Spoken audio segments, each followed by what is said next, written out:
So hey guys, welcome to our channel, welcome to our new video. इस video में हम लोग 3 total match के ऊपर बात करेंगे। एक एशियन कप का कल का मैच हुआ, इंडिया वर्सेस ऑस्ट्रेलिया, उसके बारे में बात करेंगे। उसके बाद प्रीमियर लीग का 2 मैचेस हुआ, चेल्सी का मैच हुआ, एक सिटी का जबरदस्त मैच हुआ रात में, उसके बारे में बात करेंगे। तो first come first, Asian cup का हमारा पहला कल मैच था ऑस्ट्रेलिया के खिलाफ और कैंपेन बहुत अच्छा तो शुरुआत नहीं हुआ, 2-0 से हम लोग हार गए।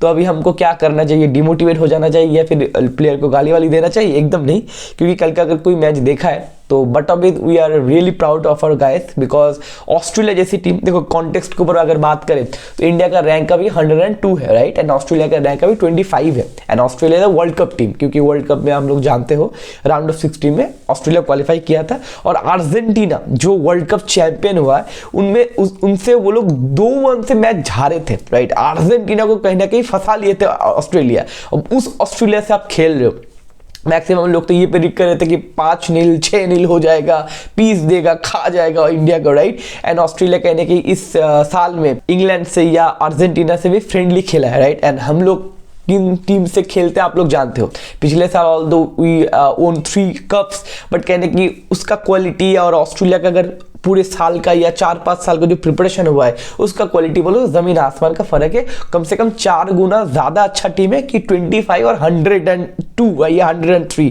हम लोग का रैंक है। तो ये है डिफरेंस। अब कॉन्टेक्स्ट को अगर हम पकड़ते तो कहने की डिफरेंस बहुत ज्यादा है। फिजिकली बोलो या फिर स्पीडी बोलो या टेक्निकली बोलो, हम लोग बहुत ही पीछे। उस हिसाब से मैं जो पहले हाफ टाइम का मैंने मैच देखा, फर्स्ट 45 मिनट्स का, ऑस्ट्रेलिया कोई out and white chance create नहीं कर पाया। हमारे जो डिफेंसर थे, निखिल पुजारी बोलो या फिर आप राहुल भेके बोलो या फिर आप संदेश झिंगान बोलो, तीनों के तीनों जो डिफेंडर थे बहुत बढ़िया तरीके से कंट्रोल करके नो नॉनसेंस डिफेंडिंग किया। एंड पहले 45 मिनट्स में सरप्राइजिंगली सुनील छेत्री सर को एक ओपन हिटर भी मिल चुका था। अगर वो स्कोर हो जाता तो कहीं ना कहीं हम सरप्राइज कर सकते थे ऑस्ट्रेलिया को, लेकिन कर नहीं पाए इवेंचुअली। लेकिन पहले 45 मिनट जो 12 कॉर्नर आए, देखो ऑस्ट्रेलिया के जितने सारे लोग या जितने सारे प्लेयर्स है, सारे लोग हाइट में बोलो, फिजिकली बोलो, बहुत ज्यादा सुपीरियर है। 12 या 13 कॉर्नर मिले थे फर्स्ट हाफ में, टोटल मिला के 26 या 27 कॉर्नर मिले ऑस्ट्रेलिया को। लेकिन कहने की एक भी कॉर्नर में ज्यादा डोमिनेट नहीं कर पाए ऑस्ट्रेलिया। एंड कहने की फिजिकली बुली हो जाएंगे, डुअल नहीं जीत पाएंगे, लेकिन हम लोग जीते। 90 मिनट्स तक हम लोग फिजिकली बुली नहीं हुए। हम लोग ऐसा नहीं लगा कि हम लोग तो भाई गेम में है ही नहीं, हम तो पूरा खत्म है, वो लोग बुली करके चले आ रहे, ऐसा नहीं है। क्वालिटी में डिफरेंस है, लेकिन वो मोटिवेशन, वो मेंटेलिटी कल दिखा।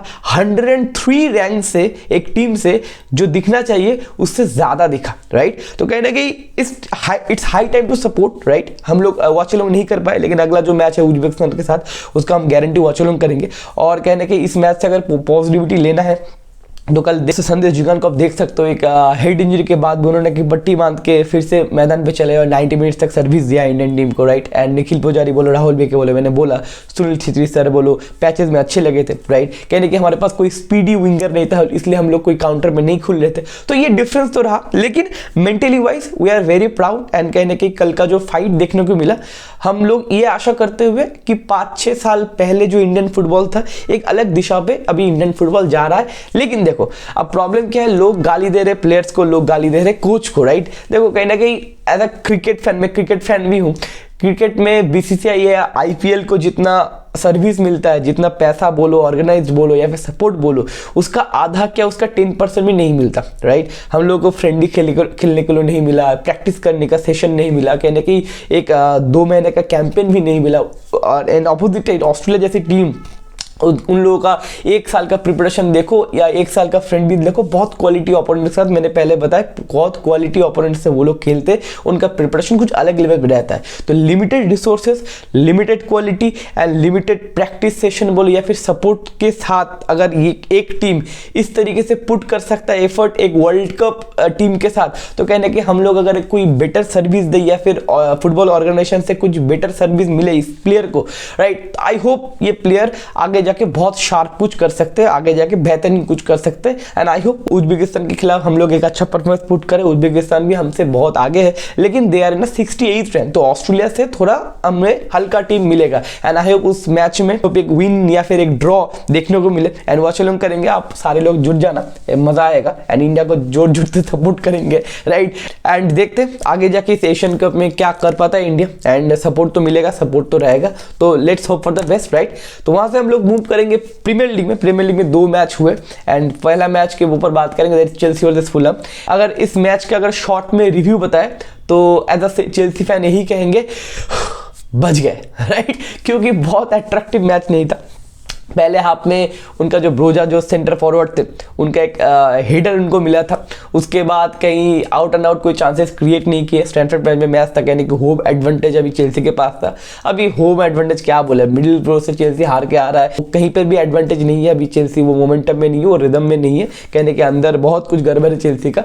तो स्टैनफोर्ड ब्रिज में खेले या फिर बाहर खेले, मुझे तो नहीं लगता अभी बहुत कुछ डिफरेंस है चेल्सी के लिए, राइट। तो कहने कि पहले 45 में तो उतना कुछ क्रिएटिविटी नहीं देखा, मिडफील्ड में कहने की पोजीशन थोड़ा बहुत था लेकिन कुछ नहीं था पूरे फुटबॉल मैच में। कुछ क्रिएटिविटी बोलो, कुछ वो हॉट मोमेंट बोलो कि गोल स्कोर हो सकता है, ऐसा कुछ मोमेंट क्रिएट नहीं हुआ। लेकिन एक 46 मिनट में रहीम स्टर्लिंग का थोड़ा बहुत ड्रिबल जो करना आता है बंदे को, तो थोड़ा बहुत ड्रिबल वगैरह किए और उस तरीके से एक पेनल्टी मिल गया, राइट। एंड वहाँ पे कोल पाल्मर ने बहुत अच्छा फिनिश किया मिडिल ब्लो के खिलाफ। तो कोल पाल्मर ने 3 चांसेस मिस कर दिए थे, इसलिए कहने की भुगतना पड़ा चेल्सी को।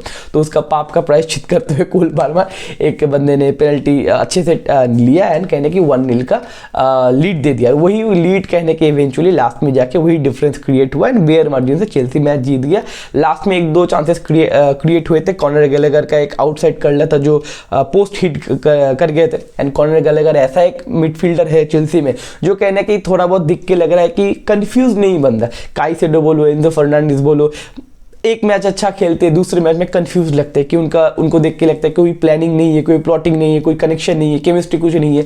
कॉर्नर गैलेगर को लगता है ठीक है बंदा के पास, वो जानता है कि मिडफील्ड में बंदा क्या कर रहा है। लेकिन पॉइंट ये है कि खबर ये उठ के आ रहा है कि चेल्सी ने ये डिसाइड किया है कॉर्नर गैलेगर को बेच देंगे टॉटनहम इंटरेस्ट पुट करते हुए।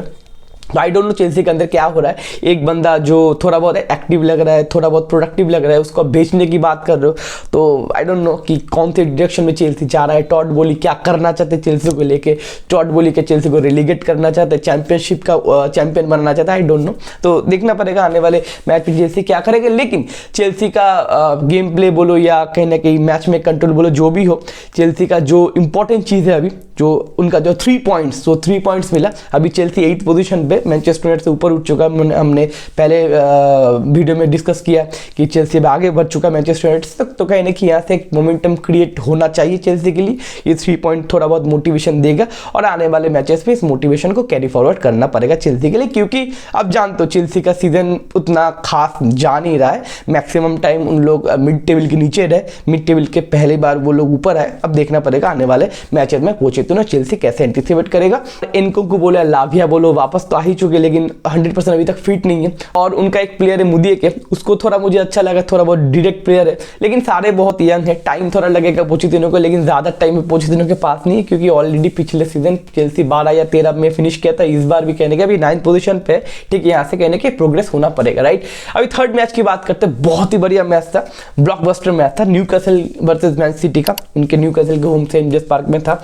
एंड मैच की बात बोले कि 3 पैचेस में मैच हुआ। पहला 30 मिनट्स का एक पैच था जहाँ पे न्यूकासल टोटल कंफ्यूज था कि न्यूकासल क्या करने आए, जानते नहीं। न्यूकासल पूरा का पूरा मैच कंट्रोल कर रहे, सिटी मिडफील्ड कंट्रोल कर रहे, फाइनल थर्ड में रेगुलरली बम्बार्ड हो रहे, किसी तरीके से बच रहे न्यूकासल। एंड कहने की लगा था कि मैच तो खत्म हो जाएगा, पूरा ले लेंगे, और वही हुआ। 26 मिनट में काइल वॉकर का असिस्ट आया और बर्नार्डो सिल्वा का क्लास। बर्नार्डो सिल्वा क्या कर सकते वो दिखाया, बैक ही लेग मक्खन गोल मारा बर्नार्डो सिल्वा ने। और कहने के वहां से लगा था कि सिटी तो एकदम खा ही जाएगा न्यूकासल को। लेकिन वहां से सेकेंड फेज आता है। सेकेंड फेज क्या आता है कि 32 या 35 बैक टू बैक 2 मिनट में 2 काउंटर अटैक होते न्यूकासल का। एक होता है अलेक्जेंडर इसाक काउंटर अटैक में और दूसरा 2 मिनट के अंदर ही एंटनी गॉर्डन काउंटर अटैक में बैक टू बैक एक ही जैसा गोल स्कोर कर देते। बहुत ही मक्खन फिनिश था। और सडनली फ्रॉम नोवेयर 1-0 से 2-1 का लीड ले लेते न्यूकासल। एंड उसके बाद कहने की न्यूकासल कंट्रोल में दिखता है। मिडफील्ड में कहने की न्यूकासल का कंट्रोल थोड़ा ज्यादा बढ़ जाता है। सिटी को देख के लगता है थोड़ा बहुत क्रम्बल कर रहे हैं, मिडफील्ड में ज्यादा क्रिएटिविटी नहीं हो रहा है, फाइनल थर्ड में सिटी घुस नहीं पा रहा है। और 2-3 बार फिर भी Newcastle Newcastle time and time बहुत बार काउंटर अटैक में उठ भी रहा है। एक बार इसाक ने तो कीपर के साथ एक 1-2-1 भी कर लिया था, लेकिन इसाक का वो फिनिश नहीं कर पाया। हाँ, एक चीज है, 10 से 12 मिनट के अंदर ही एडरसन मॉरिस को इंजरी हो गया था, एडरसन मॉरिस पिच छोड़ के चले गए थे, राइट। तो कहीं ना कहीं वहां पे न्यूकासल का कंट्रोल लगा एंड हमें लगा कि भाई न्यूकासल मिनिमम ड्रॉ तो निकाल ही लेगा, या फिर 1-2 गोल और भी आ जाए थोड़ा बहुत तो मैच तो खत्म ही कर देगा। तो कहने की सिटी ऑलरेडी 3rd या 4th पोजीशन में, तो कहने की वहां पे क्वेश्चन मार्क, बहुत सारे लोग क्वेश्चन कर रहे हैं भाई लिवरपूल या आर्सेनल तो नहीं है, लिवरपूल पीएल जीत सकता है, सिटी धीरे धीरे पीछे आते हैं। तो इस तरीके से कम 40-50 मिनट चलता है मैच, और कहने की हम लोगों को लगता है भाई हो गया, यहां से कहने की सिटी थोड़ा बहुत दब जाएगा, और लग भी रहा था। सिटी का मिडफील्ड उतना कंट्रोल में नहीं था, सिटी का क्रिएटिविटी उतना कुछ चांसेस क्रिएट नहीं हो रहा था। लेकिन 68 मिनट में, जो जैसे माही भाई ने कहा था, उसके बाद आता है युवराज सिंह। उसी तरीके से मैं कहता हूं 68 मिनट यही ऐसे ही चला मैच, लेकिन 68 मिनट में आया हमारा सिल्की शैम्पू करके, पूरा सिल्की बाल लहरा के हमारा आया केविन डी ब्रुयने। आया बंदा, आया आके, मतलब क्या बोले ना कि 1 साल 2 साल नहीं है, 8-9 साल से देख रहा हूं बंदे को throughout the season, back to back season regularly. बहुत अंडररेटेड है, ज्यादा वीडियो, ज्यादा रील, ज्यादा फोटो आपको नहीं दिखेगा, क्योंकि इंस्टाग्राम में बंदा एक्टिव नहीं है, बंदा फीफा नहीं खेलता, लाइव स्ट्रीम नहीं करता, बंदे का कोई हॉट गर्लफ्रेंड नहीं है, बंदा डांस नहीं कर पाता, राइट, बंदा गा नहीं पाता, बंदा बहुत बढ़िया सोशल मीडिया सोकल इन्फ्लुएंसर नहीं है, इसलिए कहीं ना कहीं सोशल मीडिया बोलिए फैंस के फोकस में नहीं रहता, राइट। ज्यादा कंट्रोवर्सी नहीं होते, ज्यादा गर्लफ्रेंड वगैरह नहीं है, राइट, ज्यादा पंगे नहीं होते, लेकिन चुपचाप एक बंदा 8-9 साल से प्रीमियर लीग में डोमिनेट कर रहा है, और मुझे लगता है वर्ल्ड फुटबॉल में डोमिनेट कर रहा है। That is the name Kevin De ब्रुयने। आया सडनली, क्या मैजिक हुआ पता नहीं, डेविड ब्लेन आ गया या फिर डायनामो आ गया पता नहीं, सडनली मिडफील्ड में जान आ गया, मिडफील्ड में क्रिएटिविटी आ गया, मिडफील्ड में कंट्रोल आ गया। अभी देखने को लग रहा है कि अभी 5 मिनट पहले लग रहा था मिडफील्ड में तो कुछ नहीं हो रहा है, गोल बोल कभी नहीं आएगा, 5 मिनट के अंदर ही लग रहा है अभी आएगा गोल, अभी आएगा गोल, मतलब क्या हुआ पता नहीं।